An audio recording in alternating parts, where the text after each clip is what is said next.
Welcome back to English Lane. Today we are telling the story of a man most of the world recognizes instantly.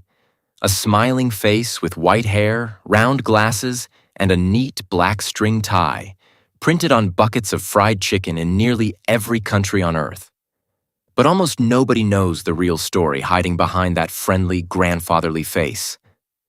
Before he became the Colonel, this man failed at job after job, went broke more than once, and did not even begin building the business that would eventually make him famous until he was already 65 years old, an age when most people are quietly preparing to retire. By the end of this video, you will understand exactly why age, past failure, and a difficult childhood do not have to decide how your story ends. You will meet a man who worked as a farmhand, a soldier, a railroad fireman, an insurance salesman, and a gas station operator, among many other jobs, long before anyone had ever heard the words Kentucky Fried Chicken. You will learn how a single recipe, refined slowly over decades, eventually turned a broke 65-year-old man with only a small government check to his name into one of the most recognized business icons in modern history. As always here on English Lane, listen carefully to the simple words and the steady, clear pace. This is graded reader-style English, designed to help your listening skills grow naturally, the same way a child slowly absorbs a new language, through story, through meaning, and through gentle repetition. Get comfortable, and let's travel back to the very beginning, to a small farm in Indiana more than 130 years ago.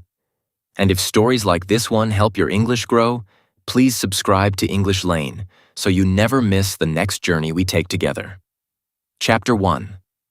A childhood cut short. Harland Sanders was born in 1890 on a small farm near Henryville, Indiana, into a modest, hard-working family. His early childhood was ordinary until tragedy arrived while he was still just a young boy. When Harland was only around 5 or 6 years old, his father passed away, leaving his mother alone to raise several young children with no husband's income to depend on. As the oldest child in the family, Harland was suddenly handed responsibilities far beyond what most children his age would ever be expected to carry. With his mother now forced to work outside the home to support the family, young Harland became responsible for looking after his younger siblings, and remarkably, for much of the household cooking as well. By the age of 7, he had already taught himself to prepare bread and vegetables competently enough to keep his younger brothers and sister properly fed while their mother worked long hours elsewhere.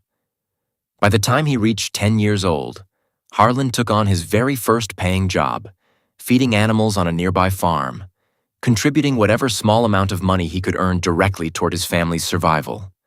Formal schooling, something many children take entirely for granted, became a luxury young Harland could not consistently afford. He eventually left school altogether around the 7th grade, choosing instead to work full-time and help support his struggling family. His mother eventually remarried, but the arrangement brought little additional stability into young Harland's life. According to several accounts from those who studied his early years closely, his relationship with his stepfather remained difficult and distant, pushing Harland to leave home entirely while still quite young, striking out on his own to find whatever work he could across the surrounding countryside. This meant that by an age when most children today are still comfortably attending school, Harland Sanders was already largely responsible for his own survival, with no family safety net waiting to catch him if things went badly. There is something worth sitting with quietly in this early chapter, long before any restaurant, any recipe, or any famous white suit existed.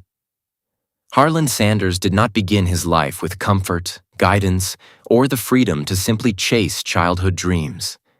He began it with responsibility, thrust upon him far earlier than fairness would ever suggest, learning at an extraordinarily young age that survival often depends less on circumstances and more on a person's willingness to simply do whatever difficult task stands directly in front of them. Chapter 2. A Life of Many Jobs. As Harland grew into adulthood, his working life took on a restless, wandering shape that would continue for decades.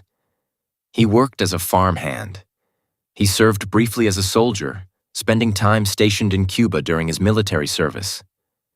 He worked as a streetcar conductor and later as a fireman on the railroad, shoveling coal into roaring steam engines through long, exhausting shifts. He studied law for a period through correspondence courses, briefly practicing as a lawyer in a small Arkansas courtroom, before that particular chapter closed as well, reportedly following a courtroom dispute with his own client. He sold life insurance, going door to door across unfamiliar towns. He operated a small ferryboat business, carrying passengers and vehicles across a river. He sold tires for a period and worked for a time producing acetylene lamps. At various points across these years, he also attempted to run several small businesses of his own, few of which ever achieved lasting, stable success. Looking back at this long, scattered list of occupations, it would be easy to assume Harland simply lacked focus or direction, unable to settle into any single stable career path. But viewed differently, this same restless history reveals something else entirely. Each new job forced him to learn new skills, interact with new types of people, and adapt quickly to unfamiliar environments and expectations. None of these individual jobs made him famous or wealthy. Yet together, quietly, they were building within him a rare, practical resilience, a stubborn willingness to simply start over again whenever one particular path closed in front of him. By the time Harland reached his late 30s and early 40s, an age at which many people expect their working life to have already settled into a comfortable, predictable rhythm, he had still not found the single pursuit that would eventually define his entire legacy. This part of the story deserves genuine attention, precisely because it rarely appears in shorter, more polished versions of his biography. The world often prefers success stories that move in a clean, upward line. Harland Sanders' real story, for decades, moved sideways almost as often as it moved forward. Each new job simply another attempt at finding solid, lasting ground beneath his feet. Chapter 3. The Gas Station That Became a Kitchen. In 1930, during the difficult economic years of the Great Depression, Harland Sanders, now approaching 40 years old, opened a small service station in Corbin, Kentucky, selling gasoline to travelers passing through the area. It was, on the surface, an entirely ordinary business decision for the era, nothing that suggested it would eventually connect to anything resembling fame or fortune. But Harland, characteristically, saw an opportunity that many other gas station operators overlooked entirely. Travelers stopping to fill their vehicles were often hungry as well, and Corbin offered few convenient places nearby to grab a proper meal.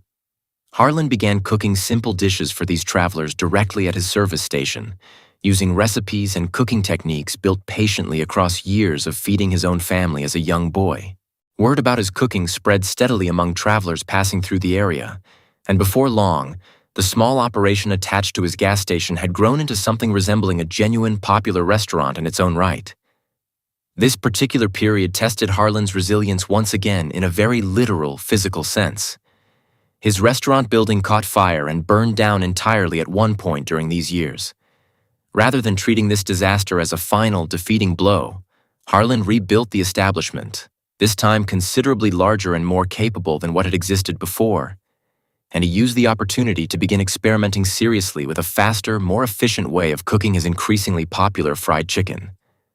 There is a quiet truth worth carrying forward from this particular stage of the story. Harland did not stumble upon his eventual success through a single flash of brilliant inspiration.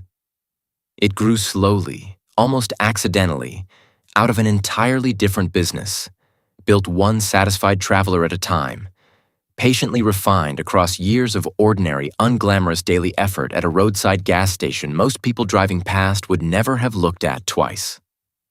Chapter 4. Finding the Secret Recipe. As Harland's small restaurant in Corbin continued growing in popularity throughout the following years, he became increasingly focused on perfecting the specific chicken recipe that customers seemed to genuinely love. Traditional methods of frying chicken at the time required a considerable amount of cooking time, often making the dish impractical to serve quickly to hungry travelers passing through on a tight schedule. Harland began experimenting seriously with a relatively new kitchen technology, the pressure cooker, discovering that this particular method could cook chicken considerably faster than traditional frying, while still preserving a genuinely crispy, flavorful exterior that customers consistently praised. Alongside this important technical breakthrough, he continued carefully refining a specific, closely guarded blend of 11 distinct herbs and spices, a combination he would ultimately keep secret for the remainder of his entire life, and one that KFC continues to protect carefully to this very day. This period of patient, ongoing refinement deserves real attention, precisely because genuine mastery so rarely arrives instantly. Harland did not create his now famous recipe overnight, nor did he stumble upon the pressure frying technique through pure, effortless luck. It emerged gradually, through years of careful experimentation, adjustment, and repeated testing, built directly on top of decades of earlier cooking experience stretching all the way back to when he first learned to prepare simple meals for his younger siblings as a grieving 7-year-old boy. By the 1940s, word of Harland's distinctive fried chicken had spread well beyond the immediate area surrounding Corbin, Kentucky. His restaurant earned a genuinely strong regional reputation, and the state of Kentucky itself formally recognized his contributions by granting him the honorary title of Kentucky Colonel, a ceremonial title with no actual military meaning, but one that Harland would nonetheless embrace fully for the remainder of his public life, eventually adopting the distinctive white suit, black string tie, and neatly groomed white goatee that the entire world would eventually come to recognize instantly. Chapter 5. When the road moved away. For a period during the 1940s and into the early 1950s, life finally seemed to be settling into a genuinely comfortable, stable rhythm for Harland Sanders. His restaurant and adjoining motel in Corbin, Kentucky, had grown into a respected, reasonably successful local business, and his reputation as a skilled cook, now formally recognized with the honorary title of Colonel, continued growing steadily among travelers and local residents alike. Then, in the mid-1950s, government planners announced the construction of a new interstate highway route, one specifically designed to bypass the very stretch of road where Harland's restaurant had operated successfully for more than 2 decades. Almost overnight, the steady flow of hungry, traveling customers that had sustained his business for so many years began drying up entirely, redirected instead toward the new highway route running elsewhere. Harland was left with essentially no choice but to sell his restaurant and motel property, and the resulting sale left him with very little remaining money to show for more than 20 years of dedicated, patient effort. By this point, Harland Sanders was already in his mid-60s, an age at which starting an entirely new business venture from nothing would understandably feel, to almost anyone, like an unrealistic, perhaps even foolish ambition. His primary remaining source of income had become a modest monthly Social Security check, worth roughly $105, hardly enough to comfortably support a dignified retirement, let alone fund an ambitious new business. Consider honestly the position Harland found himself in at this particular stage of his life. Decades of restless jobs, followed by more than 20 years spent carefully building a single successful business, had just been swept away by a highway route decided entirely by people who had likely never even heard his name. Many people, facing this exact combination of advanced age and sudden financial loss, would have reasonably accepted defeat, quietly settling into whatever modest retirement their limited remaining resources could support. Chapter 6. Starting over with a pressure cooker. Harland Sanders chose an entirely different path. Rather than accepting retirement, he made a remarkable, almost audacious decision at 65 years old. He would attempt to sell his chicken recipe directly to other restaurant owners across the country, offering them the right to prepare and sell his distinctive fried chicken using his specific method in exchange for a small payment on every single piece of chicken sold under his name. This arrangement, now commonly understood as franchising, was still a relatively unfamiliar, unproven business concept at the time, one that most established restaurant owners regarded with genuine skepticism. With little more than his aging car, his portable pressure cooker, and his precious, carefully guarded spice mixture, Harland set out on the road, traveling from town to town, restaurant to restaurant, personally cooking his chicken for owners willing to give him even a few minutes of their time. His second wife, Claudia, frequently traveled alongside him during these demanding early years, and the couple reportedly slept in their car on numerous occasions, simply to save enough money to continue their journey toward the next potential restaurant owner. Picture this scene honestly. A man well past the age most people consider suitable for beginning any new career, driving alone or with his wife across unfamiliar towns, personally carrying a pressure cooker and a bag of spices into restaurant after restaurant, hoping desperately that this particular owner, unlike so many before, might finally say yes to his unusual proposal. There was nothing glamorous or dignified about these early years of what would eventually become one of the most recognized business names in the entire world. This particular chapter of the story carries a genuinely important truth worth remembering. Reinventing yourself later in life rarely looks impressive or comfortable while it is actually happening. It often looks instead exactly like this: an older man sleeping in his car, personally cooking chicken in unfamiliar kitchens, absorbing repeated disappointment simply because he had nothing left to lose, and one single recipe he genuinely believed in. Chapter 7. Rejected again and again. The path toward building his franchise business proved considerably more difficult than Harland likely anticipated when he first set out on the road. As the story has often been told and retold over the following decades, Harland faced an extraordinary number of rejections during this period, with some popular accounts claiming he was turned away well over 1,000 separate times before finally securing meaningful interest from restaurant owners willing to try his recipe. While the exact number of rejections has become somewhat legendary and difficult to verify with complete precision, the underlying truth behind the story remains genuinely well documented. Restaurant owners across the country routinely turned Harland away, sometimes politely, sometimes with open amusement at the sight of an elderly man in an old-fashioned white suit, carrying a pressure cooker and confidently insisting his chicken recipe deserved space on their menu. The unfamiliar franchising concept itself added yet another layer of skepticism, since few restaurant owners had any established reason to trust that this particular arrangement would genuinely benefit their own individual business. Try to imagine the emotional weight of facing rejection after rejection, town after town, at an age when society generally expects a person to be winding down their working life rather than repeatedly proving themselves to strangers.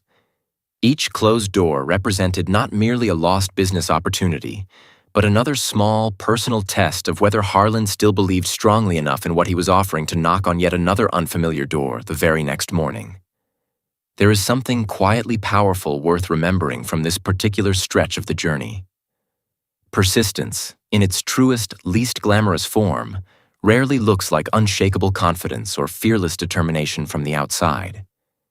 It often looks instead like simple, stubborn repetition, continuing to try again the next day and the day after that, specifically because the alternative, quietly giving up entirely, felt even less acceptable than absorbing one more rejection. Chapter 8. One yes changes everything. Amid this long, discouraging stretch of repeated rejection, Harland eventually found a genuine breakthrough through a personal connection. He had previously become acquainted with a restaurant owner named Pete Harmon, who operated a small burger restaurant in Salt Lake City, Utah.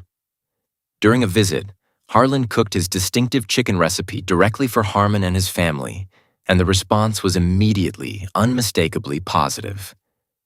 Harmon agreed to add Harland's fried chicken to his restaurant's menu, and the dish quickly became remarkably popular among his own customers, eventually growing into a significant, celebrated feature of Harmon's overall business.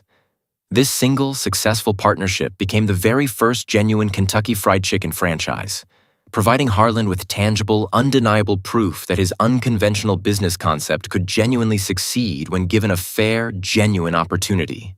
This particular breakthrough carries a valuable insight worth holding on to. Enormous, industry-changing success rarely begins everywhere at once. It typically begins in one single place, with one specific person willing to say yes when countless others had already said no. Harland did not need every single restaurant owner across the country to immediately believe in him. He needed only one genuine success story, one that could then serve as tangible, convincing proof for every subsequent restaurant owner he would eventually approach. Word of Harmon's success gradually spread among restaurant owners in neighboring areas, and slowly, steadily, additional franchise agreements began following behind that crucial first success. What had begun as one exhausted, aging man driving alone from town to town, absorbing rejection after rejection, was finally, gradually, beginning to transform into something considerably larger than any single restaurant or any single skeptical owner could have imagined at the very start. Chapter 9. A face the world would never forget. As Harland's franchise business steadily expanded throughout the late 1950s, something interesting happened alongside the growth of the chicken recipe itself.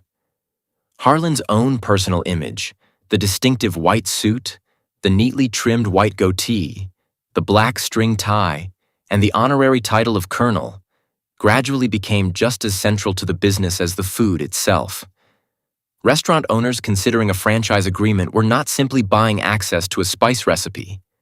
They were buying association with a genuinely memorable, trustworthy-looking figure, one whose old-fashioned Southern charm suggested homemade quality and honest, traditional cooking. Harland understood, whether through deliberate strategy or simple personal instinct, that a business built around a specific individual's reputation carried a particular kind of power that a purely anonymous corporate brand could never quite replicate. Customers walking into a Kentucky Fried Chicken restaurant were not simply buying dinner. They were buying a small connection to a specific, colorful character, an actual person who had supposedly stood personally over a stove perfecting this exact recipe. This particular insight carries genuine relevance well beyond the specific world of fried chicken.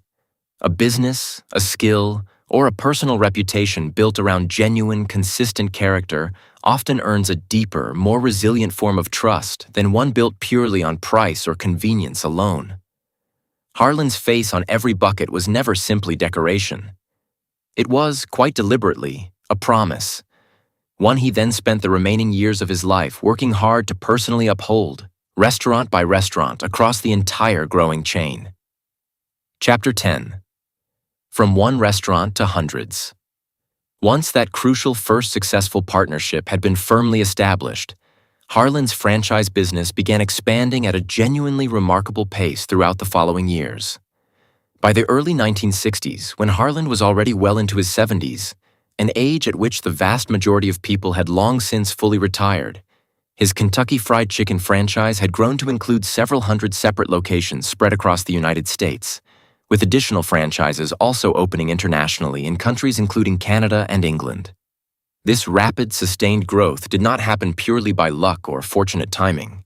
Harland remained personally, deeply involved in maintaining consistent quality standards across his rapidly expanding franchise network, frequently traveling to inspect individual restaurant locations himself, and reportedly becoming quite famously blunt, direct, and occasionally sharp-tongued whenever he encountered franchise locations failing to meet his own exacting personal standards for how his chicken should genuinely taste and be prepared. This particular detail about Harland's personality deserves genuine attention, precisely because it complicates the simpler, more sanitized version of his story many people already know. The warm, friendly grandfather figure eventually printed on every bucket of chicken worldwide was, in real life, also known among those who worked closely with him for his notoriously colorful, unfiltered language whenever quality standards slipped below his own personal expectations.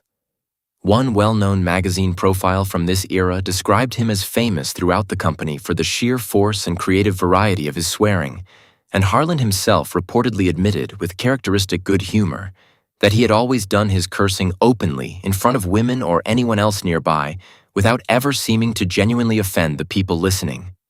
This particular contradiction reveals something genuinely important about lasting success.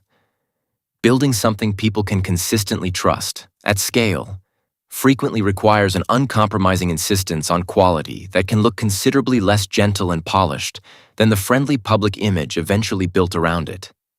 By the time Harland reached his mid-70s, the man who had been left with essentially nothing but a small government check barely 20 years earlier now oversaw a rapidly growing, increasingly recognized restaurant empire, one that had genuinely begun, quite literally, from nothing more than a pressure cooker, a secret spice mixture, and a stubborn, aging man's refusal to accept that his working life was already finished. Chapter 11. Selling the company, keeping the face. By 1964, now in his early 70s, Harland faced a genuinely difficult practical challenge. Personally managing the day-to-day demands of an increasingly large, rapidly growing franchise business had become considerably more difficult at his advancing age. And running an organization of this scale required specific financial and managerial expertise that extended well beyond Harland's own particular strengths and interests. He ultimately made the decision to sell the Kentucky Fried Chicken Corporation to a group of investors for approximately $2 million, a genuinely substantial sum for the era, and one that finally provided Harland with real, lasting financial security after decades of financial uncertainty stretching all the way back to his difficult childhood in rural Indiana. As part of this particular sale agreement, Harland negotiated an important, deeply personal condition. His image, his familiar white suit, and his now iconic persona as the Colonel would remain permanently connected to the brand, and he would continue serving as the company's public spokesperson and brand ambassador for the remainder of his life. This arrangement allowed Harland to remain a beloved, recognizable public figure closely associated with the company he had built from nothing, even after formally stepping away from direct day-to-day ownership and management responsibilities. He continued appearing in advertisements, visiting restaurant locations, and representing the brand publicly for many additional years, ensuring the friendly, familiar face eventually recognized around the entire world remained unmistakably connected to the man who had genuinely built the business from a single roadside gas station kitchen. There is a quiet, practical wisdom embedded within this particular decision, one worth remembering carefully. Recognizing honestly when a specific responsibility has genuinely outgrown a person's own particular strengths, and being willing to hand that specific responsibility to others better equipped to manage it does not represent failure or defeat in any meaningful sense. It often represents instead a mature, clear-eyed form of wisdom, allowing a person to remain meaningfully connected to something they deeply care about, without insisting on carrying every single burden personally for the remainder of their life. Chapter 12. The legacy of starting late Harland Sanders continued serving as Kentucky Fried Chicken's public face and spokesperson for many more years following the sale of his company, remaining a genuinely beloved, instantly recognizable figure until his death in 1980 at the age of 90. By that point, the small franchise business he had begun with nothing more than a pressure cooker and a stubborn refusal to accept defeat at 65 years old had grown into a genuinely global restaurant brand, with locations eventually spanning dozens of countries around the entire world. Step back now and consider the complete shape of this remarkable, unusual journey. A boy who lost his father at only 5 or 6 years old, forced almost immediately into adult responsibility. A restless young man who drifted through job after job for decades, never quite finding lasting, stable ground. A gas station owner who slowly transformed a simple side business into a genuinely respected regional restaurant. A cook who patiently refined a secret recipe across years of careful, unglamorous experimentation. A 65-year-old man left with almost nothing after a new highway, quietly erased more than 2 decades of accumulated effort. A determined traveler who absorbed rejection after rejection, sleeping in his own car alongside his wife, refusing to quietly accept that his working life had already ended. One crucial partnership that finally provided undeniable proof his unconventional idea could genuinely succeed. A carefully cultivated public image that became just as valuable as the recipe itself. A rapidly expanding business built on uncompromising personal standards, even when maintaining those standards required an occasionally sharp, unfiltered tongue. And finally, a wise, practical decision to sell the growing company while carefully preserving his own personal, permanent connection to everything he had built. None of this unfolded as a smooth, effortless rise toward comfortable, guaranteed success. It unfolded instead as an extraordinarily long, uneven sequence of setbacks, restarts, and quiet, stubborn persistence stretched across nearly 7 full decades of a genuinely difficult life. The friendly face now recognized on restaurant signs across the entire world was never simply a clever, carefully designed marketing symbol. It represented, quite genuinely, an ordinary man who simply refused to accept that his story was already finished, even when every reasonable circumstance surrounding him seemed to insist otherwise. It is worth remembering, too, that Harland's story did not follow the tidy, dramatic shape popular retellings sometimes give it. He was not, as some exaggerated versions of the story like to claim, a man in total despair the moment before his sudden, miraculous transformation at 65. He was instead something more genuinely useful for the rest of us to learn from. A stubbornly practical man who simply kept adapting, kept working, and kept trying one more approach, decade after decade, long before anyone around him had any reason to expect it would eventually lead anywhere significant at all. So here is the real question worth carrying away from this story today. Not only as English learners practicing your listening skills, but as people quietly building your own version of a meaningful life at whatever age you currently find yourself.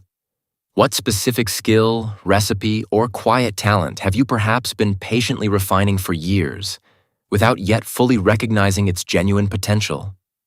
How many closed doors are you honestly willing to walk past before finding your own version of Pete Harmon?